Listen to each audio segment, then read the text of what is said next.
Yeah, Who were the garages original owners of this house? The Barrett sisters? The Barrett sisters, it was a vaudeville family. What's Well, the they name weren't of the the original family owners. dress? There were two other owners before No, them. no. Before the Well, Barrett sisters? No, well, we No. bought it from the Lewis family. Yeah. That's the second owner.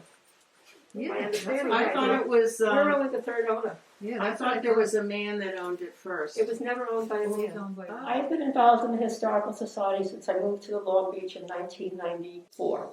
I came from Brooklyn, so it was a real contrast, although I had lived in Manhattan Beach, which was interesting because the people who developed Manhattan Beach, turns out a number of them were involved in the early development of Long Beach.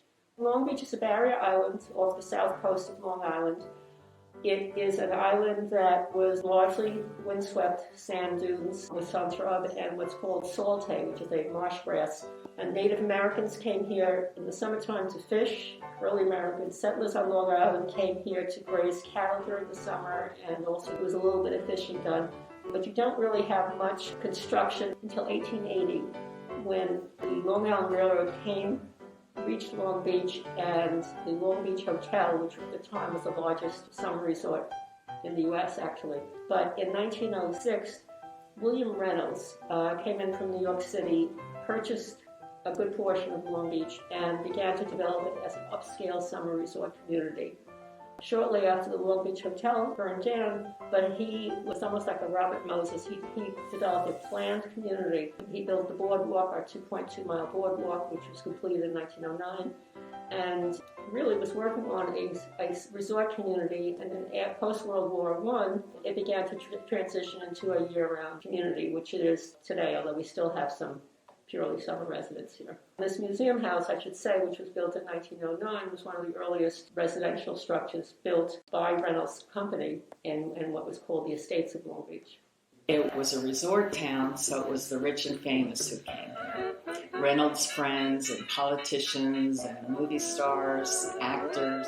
Archibald Cox, Cab Calloway, Frank Sinatra, and Sammy Davis Jr. Cary Grant was here as a youngster. Barbara Streisand came when she was very young, first starting out. All kinds of people, mostly from Manhattan.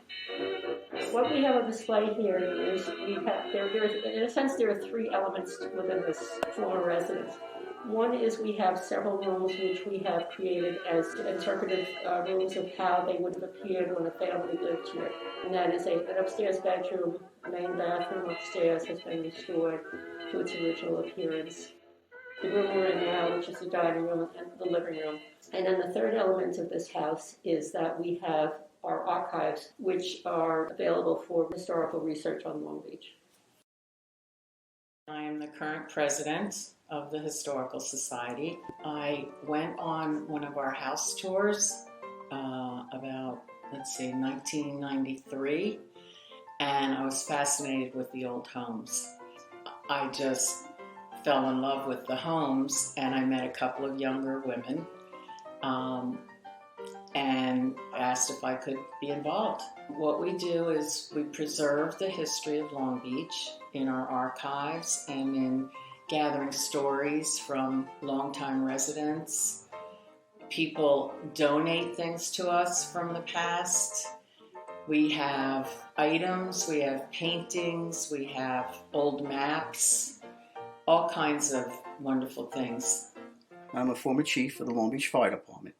I spend a lot of time helping people and going on calls for assistance. When I'm not doing that, I like to do research. I do a lot of research on the Long Beach Fire Department. I go back with the newspapers, with other artifacts that we have, where I'm looking for big incidents that occurred, major fires, or people themselves, the officers, the members, the firefighters that were involved. Some of the times I go through newspapers that the Long Beach Historical Society provides, and I'm able to read the old newspapers from Long Beach dating back to the 1920s. Besides this, I also track and keep artifacts in a trophy case at the firehouse. In it is past history, artifacts that we've accumulated over the years in regards to the fire department as a whole. These were newspapers of long ago, and the Independent was one of the oldest. And if you you see them, we have many of them, 58, 56, 55. We have from 1951, it looks like. We are in the midst of a project which will probably take us at least another year to complete of digitizing our archival collection. This is being done through a grant that's in conjunction with Hofstra University. And so we anticipate that in the next year or so, people will be able to go online and do a search in the database for different types of photos or bits of history they're looking for. My family's been involved with the fire department for many years. My grandfather was a member in the 1920s into the 30s. My father was a volunteer in the 1960s and then became a paid fireman in Long Beach in the 1970s. My cousin, my brothers, myself, we've all been members of the volunteer fire department, and I enjoy doing the research and the history of it, and that's why I continue to do this for the department. History shouldn't be forgotten. Everything should be remembered.